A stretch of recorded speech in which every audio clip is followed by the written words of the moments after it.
राजधानी भोपाल से खबर है, जहां पर सलाहकार समिति की बैठक शुरू हुई है। सीएम शिवराज सिंह चौहान के नेतृत्व में ये बैठक हो रही है। मध्य प्रदेश के गृह एवं स्वास्थ्य मंत्री नरोत्तम मिश्रा भी बैठक में मौजूद हैं। सलाहकार समिति को कोरोना संक्रमण की स्थिति से अवगत कराया जा रहा है।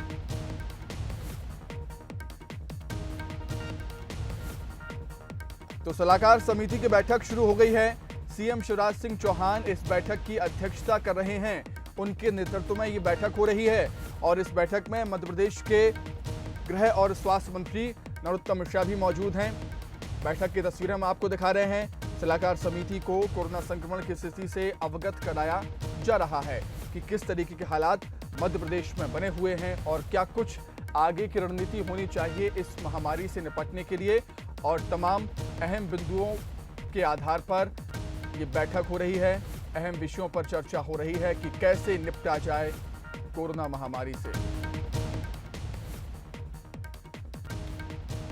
मध्य प्रदेश में मंत्रिमंडल गठन के बाद सीएम शिवराज ने सभी मंत्रियों को जिम्मेदारी दी है।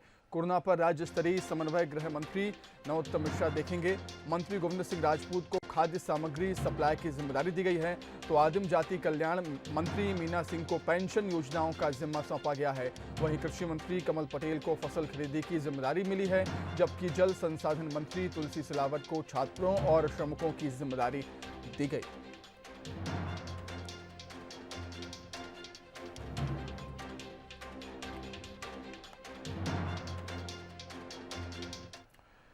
खबर छतरपुर से, जहां पर कोटा से प्रदेश लौटे हैं 800 छात्र सीधी रीवा सिंगरौली के हैं। सभी छात्र छतरपुर के 122 छात्र 10 बसों से वापस लौटे।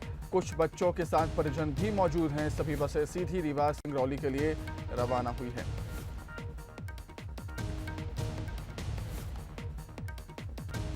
तो कल मध्य प्रदेश से इन बसों को रवाना किया गया था। कोटा में जो छात्र प्रतियोगी परीक्षाओं की तैयारी कर रहे हैं, उन्हें वापस मध्य प्रदेश लाने के लिए। और छतरपुर से खबर है, कोटा से प्रदेश लौटे हैं 800 छात्र सीधी रीवा सिंगरौली के हैं। सभी छात्र छतरपुर के 122 छात्र 10 बसों से वापस अपने घर लौटे। कुछ बच्चों के साथ उनके परिजन भी मौजूद हैं।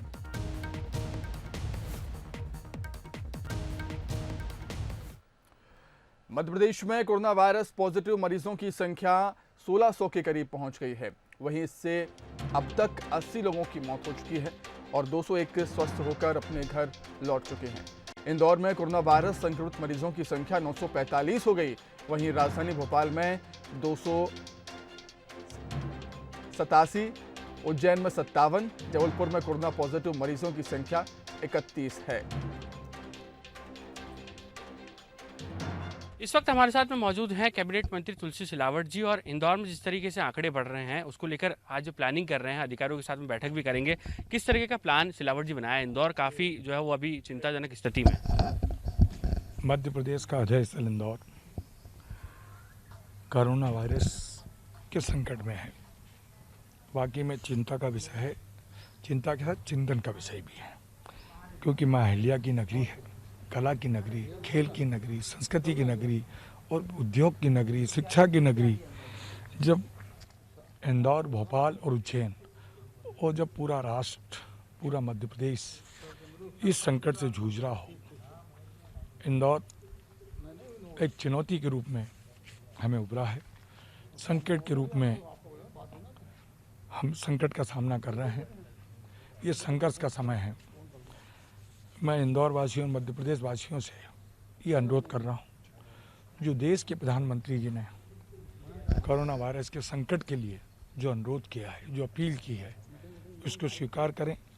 मध्य प्रदेश के सम्माननीय मुख्यमंत्री 24 घंटे 23 तारीख से लेकर 24 घंटे कोरोना वायरस के संकट को निपटने के लिए तत्पर हैं, प्रयत्नशील हैं और संघर्षशील हैं। और महत्वपूर्ण जिम्मेदारी भी सीएम ने सौंपी है कि जो बाहर स्टूडेंट हैं प्रदेश के बाहर, उन्हें कैसे जो है मध्य प्रदेश में लाएं। मजदूर हैं, परिवार के लोग हैं, इन सबको मध्य प्रदेश के जिले के साथ हमारे जो प्रांत में, मैं मुख्यमंत्री जी को बधाई और आभार मानता हूं। क्योंकि आभार इसलिए क्योंकि जिम्मेदारी के साथ कोटा में जो हजारों विद्यार्थी फंसे थे, मध्य प्रदेश की सरकार, मुख्यमंत्री जी के अथक प्रयास से ये काम हम पूरा कर लिया है। जो शेष विद्यार्थी, कई विद्यार्थी मेरी जानकारी में राजस्थान, महाराष्ट्र, गुजरात, कई मजदूर, कई गरीब लोग जो फंसे हैं, उनको लाने से लेकर, भोजन से लेकर घर तक भेजने की जवाबदारी ये सरकार की है। महत्वपूर्ण सवाल है कि पीपीई किट को लेकर जो संसाधनों की कमी है उसको लेकर भी लंबे समय से सवाल उठ रहे हैं। कल मेरी बात हो गई है मुख्यमंत्री जी से, और जो ये लैब की जांच की बात है, जो उसकी भी बात हो गई, अति शीघ्र हम भेज रहे हैं, पूरी जांच जल्दी होकर आ जाएगी। पर तमाम समस्याओं का समाधान होगा, ऐसी उम्मीदें भी यहाँ पर कैबिनेट मंत्री तुलसी सिलावट जी ने जताई है। और वाकई में कहा जा सकता है कि इंदौर एक बड़े संकट के दौर से गुजर रहा है। उस वक्त अब किस तरीके से ठोस कदम यहाँ पर आगे बढ़ाए जाएंगे और समन्वय के साथ में न सिर्फ अधिकारियों बल्कि जो जनप्रतिनिधि है उनका भी साथ लेकर यहाँ पर एक ठोस रणनीति बनाकर काम किया जाएगा। और उसके बाद में इस बड़ी जंग में इंदौर को जीत जरूर मिलेगी, ऐसी उम्मीद भी तुलसी सिलावट जी ने जताई है। इंदौर से कैमरा पर्सन जितेंद्र मकवाने के साथ पीयूष पारे, बंसल न्यूज़। वहीं जबलपुर में 2 और नए कोरोना पॉजिटिव मरीज मिले। इसके बाद पॉजिटिव मरीजों की संख्या वहां पर 31 हो गई है। कोरोना से मृत महिला के परिवार का एक शख्स भी पॉजिटिव पाया गया। बताया जा रहा है कि आईसीएमआर लैब में जांच के लिए 64 सैंपल भेजे गए थे, जिसकी जांच रिपोर्ट में 2 नए पॉजिटिव मरीज मिले हैं।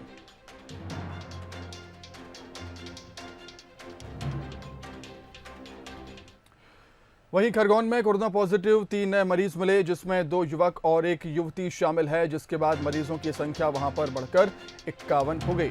कोरोना के 7 मरीज अब तक ठीक होकर घर पहुंच चुके हैं, तो वहीं 5 मरीजों की अब तक कोरोना से मौत हो चुकी है।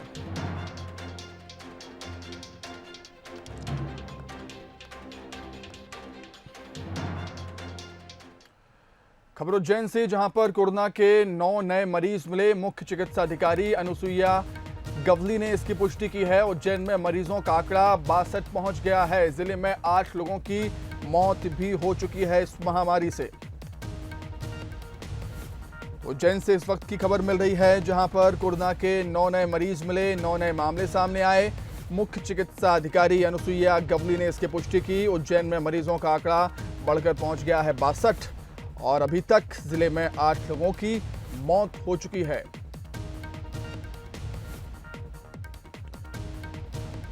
तो मध्य प्रदेश में धीरे धीरे कोरोना वायरस अपने पैर पसारता जा रहा है। अलग अलग जिलों से नए नए मामले सामने आ रहे हैं। इसी कड़ी में उज्जैन से भी 9 नए मरीज मिले। मुख्य चिकित्सा अधिकारी अनुसुईया गवली ने इसकी पुष्टि की। मध्य प्रदेश में भोपाल, इंदौर और खरगोन में लॉकडाउन बढ़ सकता है। सीएम शिवराज सिंह चौहान ने मीडिया से चर्चा के दौरान इसके संकेत दिए। तो वहीं कोरोना पर काबू पाने के लिए सीएम शिवराज मैराथन बैठकें भी कर रहे हैं। आज सीएम राज्य स्तरीय सलाहकार समिति के साथ वीडियो कॉन्फ्रेंसिंग के जरिए बैठक कर रहे हैं। तो वहीं शाम 4 बजे सीएम बीजेपी टास्क फोर्स के साथ भी कोरोना को लेकर वीडियो कॉन्फ्रेंसिंग के जरिए बातचीत करेंगे। शाम 6 बजे सीएम फेसबुक लाइव के जरिए प्रदेश की जनता को संबोधित करेंगे।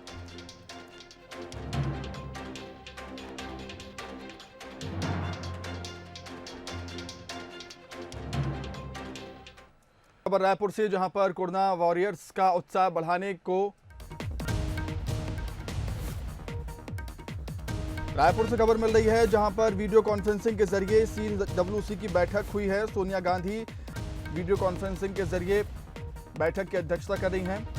कांग्रेस के राष्ट्रीय अध्यक्ष सोनिया गांधी बैठक ले रही हैं। CWC के सदस्य गृह मंत्री ताम्रध्वज साहू बैठक में शामिल हैं। वीडियो कॉन्फ्रेंसिंग के जरिए विशेष चर्चा में शामिल हुए हैं गृह मंत्री ताम्रध्वज साहू। अधिक जानकारी के लिए हम सीधे रुख करेंगे हमारे विशेष संवाददाता मोहन तिवारी का। मोहन, CWC की बैठक यहां पर चल रही है। जाहिर सी बात है, कुछ दिनों पहले कांग्रेस ने सूक्ष्म, लघु और मध्यम उद्योगों को लेकर चिंता जाहिर की थी। उस पर चर्चा होगी ही, और किन महत्वपूर्ण बिंदुओं पर चर्चा हुई इस बैठक में?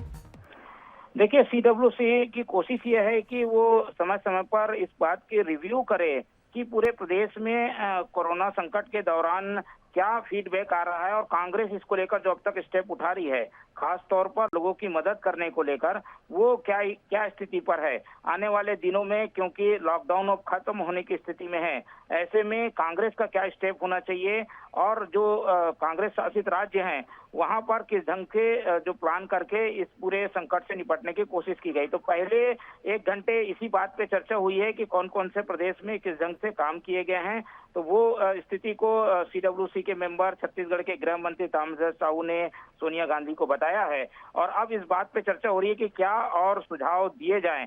संभवतः इस मीटिंग के बाद सोनिया गांधी एक और पत्र प्रधानमंत्री को लिखेंगे और बताएंगे कि किस ढंग से लॉकडाउन को खत्म करने के संबंध में स्टेप उठाने चाहिए और पूरे देश में क्या क्या और महत्वपूर्ण चीजें करने की जरूरत है। तो इन सब बातों को डिस्कशन अभी जारी है। बताया जा रहा है कि 2 घंटे ये बैठक चलेगी और उसके बाद एक कांग्रेस प्रेस नोट जारी करके जानकारी देगी कि किस ढंग के स्टेप के साथ, किस ढंग के मुद्दों के साथ वो उतरने जा रही है। जी मोहन, आपका बहुत शुक्रिया तमाम बातचीत के लिए। तो कोरोना महामारी को लेकर इस बैठक में चर्चा हो रही है, किस तरीके से कार्य करना चाहिए, सुझाव भी मांगे गए और सुझाव भी इस बैठक में दिए जा रहे हैं। बैठक लगातार जारी है।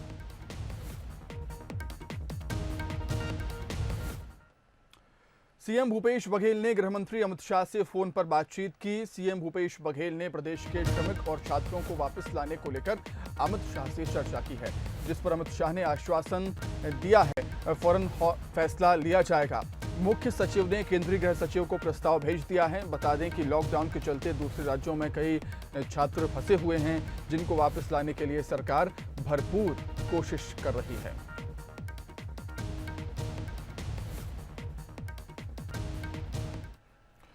रायपुर से खबर, जहां पर कोरोना वॉरियर्स का उत्साह बढ़ाने बीजेपी प्रवक्ता ने गीत गाया है। बीजेपी प्रवक्ता अमित चिमनानी ने गीत गाया। बाय बाय कोरोना के नाम से ये गीत काफी मशहूर हो रहा है, तेजी से वायरल भी हो रहा है। अमित चिमनानी का गीत बाय बाय कोरोना। तो हमारे साथ खुद बीजेपी प्रवक्ता अमित चिमनानी जुड़ चुके हैं। मोहन का रुख करेंगे। मोहन, उनसे जानेंगे किस तरीके से गीत को बनाने की प्रेरणा उनसे मिली। Mohan, over to you. देखिए, जिस ढंग से कोरोना संकट से निपटने पूरा देश एकजुट है और जो लोग फ्रंट लाइन में काम कर रहे हैं उनके उत्साह बढ़ाने के लिए अलग अलग तरीके से लोग अपने अपने प्रयास कर रहे हैं, उसमें एक बड़ा प्रयास सामने आया है बीजेपी प्रवक्ता अमित चिमनानी की ओर से। वो न केवल राजनीतिक दल से जुड़े हुए हैं, प्रवक्ता हैं, बल्कि गीत और संगीत से भी उनकी रुचि है और इसीलिए उन्होंने गीत बनाकर उन लोगों को समर्पित किया है जो कि इस पूरी लड़ाई में फ्रंट लाइन में लड़ रहे हैं। हमारे साथ अमित चिमनानी जी हैं, उनसे बातचीत करते हैं और जानते हैं उनको इस गीत की प्रेरणा कैसे मिली। चिमनानी जी, ये गीत आपने बनाया है, पहले तो ये प्रोफेशन काफ़ी अलग रहता है, राजनेता इस टाइप के गीत गाने से दूर रहते हैं, कुछ लोग हैं हालांकि ऐसे, आपको कैसे प्रेरणा मिली और इस गीत के माध्यम से क्या संदेश है? देखिए, मैं देख रहा था कि कुछ लोग बहुत सहमे और डरे हुए थे। कुछ लोगों को नौकरी जाने का खतरा है, कुछ लोगों को जान का जोखिम है। तो सहमे लोगों को एक जोश मिले, एक आस मिले, एक विश्वास पैदा हो कि हम कोरोना से जीत जाएंगे। साथ ही ऐसे भी कई लोग हैं जो ये सोचते हैं कि हमको कोरोना हो ही नहीं सकता, आज भी वो लापरवाही कर रहे हैं। उनको लगता है अब इतने दिन बीत गए तो शायद कोरोना खत्म हो गया होगा। तो ऐसे लोगों को भी ये गीत सचेत कर रहा है। साथ ही साथ अपनी जान गंवा चुके, अपनी जान खतरे में डालकर काम कर रहे कोरोना वॉरियर्स को सलाम करने की ज़रूरत है, उनका उत्साह बढ़ाने की ज़रूरत है। लगातार देश की जनता बढ़ा रही है, लेकिन म्यूजिक और विजुअल्स ऐसे माध्यम हैं जिससे जनता जल्दी प्रेरित होती है, उनको मज़ा भी आता है। और यही कारण है कि हमने एक गीत लिखा और लॉकडाउन के दौरान ही इसको हमने अपने घरों पर बैठ करके रिकॉर्ड किया। एडिटिंग भी यहीं हुई। हम लगातार व्हाट्सएप पे वीडियो कॉल में कई घंटों तक लगातार रहे और जनता इसको बहुत पसंद कर रही है और मुझे संतुष्टि है कि एक काम ऐसा हुआ है जो कुछ लोगों की मदद कर। दर्शकों को कुछ सुना सकें इसमें की कुछ लाइनें? ये एक पैरा है जो बताता है कि फिर से अच्छे दिन आएंगे।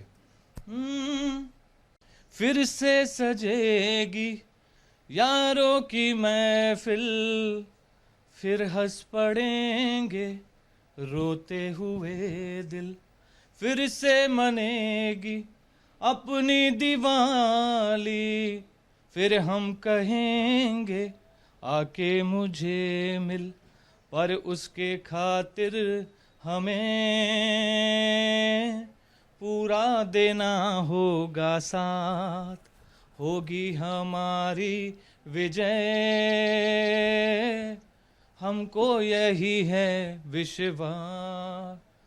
पर कर फैसला जो नहीं बदलेगा, मेरा भारत कोरोना को हराएगा, ये हमें छोड़ के चला जाएगा, हम में से घर कोई बाहर न जाएगा।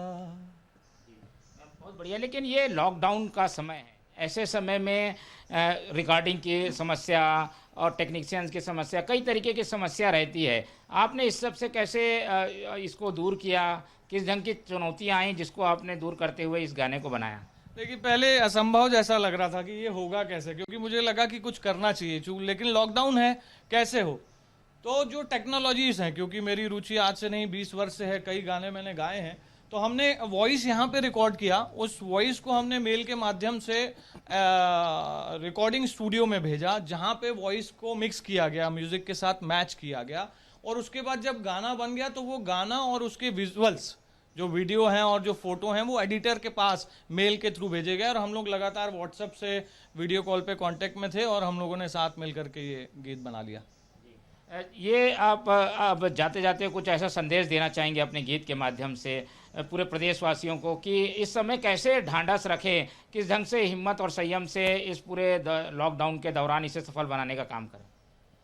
जी, एक तो हमारे ऊपर अपनी जान बचाने की भी चुनौती है, और दूसरा जो लोग चले गए हैं, हमारे लिए चले गए हैं, कम से कम उनका त्याग, तपस्या और बलिदान व्यर्थ न जाए। कई परिवार उजड़ गए हैं, तो अगर अब लापरवाही करते हैं तो बहुत बड़ी मुश्किल आएगी। इसको लेकर के मैंने एक अंतरा लिखा है, अगर हम करेंगे थोड़ी लापरवाही, फिर से आएगी दुगनी तबाही, फिर माँ से बेटी मिल ना सकेगी, डोली उठेगी ना बजेगी शहनाई, किया जो वादा निभा, भारत माँ को तू बचा, लिया है तूने सदा, मिट्टी का कर्ज चुका।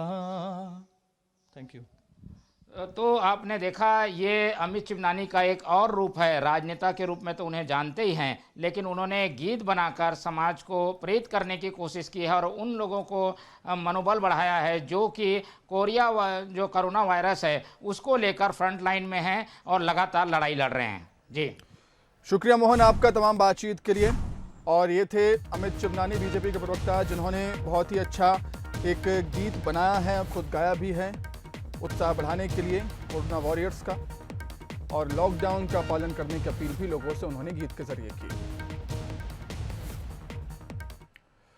रायपुर से खबर, जहां पर धान खरीदी को लेकर अजीत जोगी ने ट्वीट किया है। ट्वीट में लिखा है, जिनके टोकन कट गए थे उनका धान अभी तक नहीं खरीदा। विधानसभा में किया गया था ये वादा, अजीत जोगी ऐसा कह रहे हैं, और ये भी कहा है कि अंतर की राशि संकट में मिल जाए तो अच्छा होगा।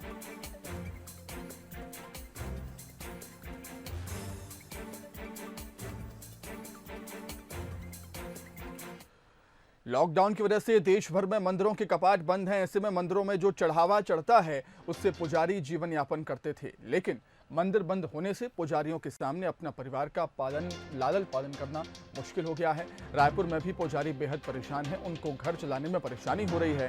ऐसे में सरकार से मदद की गुहार वो लगा रहे हैं। राजधानी रायपुर के कालीबाड़ी मंदिर में खड़े हुए हैं। आमतौर पे यहाँ पर बहुत भीड़ होती है, जो भक्त हैं उनका आना जाना लगातार लगा रहता है, लेकिन ये मंदिर अब सूने पड़े हैं। लॉकडाउन के दौरान मंदिरों के कपाट बंद हैं, और सबसे बड़ी दिक्कत जो आ रही है, हम जो पूरे शहर में पड़ताल कर रहे हैं, कई मंदिर के जो पुजारी हैं, छोटे बड़े मंदिर के, जिनका घर, जिनका जीवन यापन यहाँ पर जो दान होता था, जो चढ़ावा आता था, उससे चलता था, उनके सामने बड़ी दिक्कतें हो गई। क्योंकि आप देख सकते हैं जो दान पेटियाँ हैं वो बिल्कुल सूनी पड़ी हैं। यहाँ पर किसी प्रकार का कोई चढ़ावा नहीं आ रहा है, क्योंकि मंदिर में लोग नहीं आ रहे। यही वजह है कि मंदिर जो प्रशासन है, यहाँ पर उनको एक नोटिस देना पड़ा है और अपील करनी पड़ी है दान की, कि गरीब ब्राह्मण जनता मजदूर के लिए मंदिर में चावल, दाल, तेल, गेहूं, चना, अन्य वस्तु मंदिर में दान किया जा सकता है।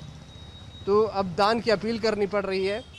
आमतौर पे चढ़ावे से चल जाता था, बाहर पूजा पाठ ये मंदिर के जो पुजारी थे करवा दिया करते थे, लेकिन अब जीवन यापन का संकट इनके सामने खड़ा हो गया है। ऐसे में ये चाह रहे हैं कि दान करे जनता, कम से कम खाने पीने की सामग्री, ताकि इनका जीवन यापन हो सके, ये अपने परिवार का पेट पाल सके। कैमरामैन दीपक के साथ अभिषेक शुक्ल, बंसल न्यूज़, रायपुर।